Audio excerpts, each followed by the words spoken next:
ulalele nje ngoba into ebalekile ngomculo kufanele mawukhula kuzwakala ukuthi uyakhula futhi umculo mawuwenza into yenzayo njalo ihlale ngefani noyenze ngomunye unyaka uzinto zakho ezikhule ziye phambili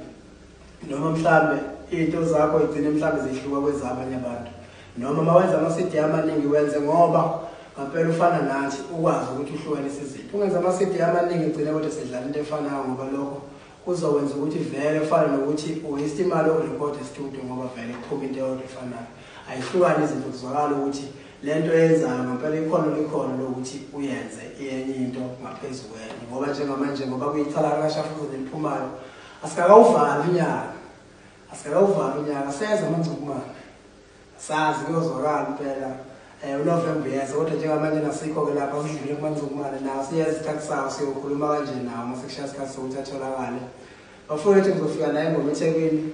abanye abalandeli bakwezinye iy'ndawo bazoyithola naye ingoma ngomgqibelo ngicabanga ukuthi ngokuthintana ngey'nduna ngoba kuney'nduna kwama-branch ngoba njengoba ngishitshela kunama-branch amaningi asekhona eThekwini, Maritzburg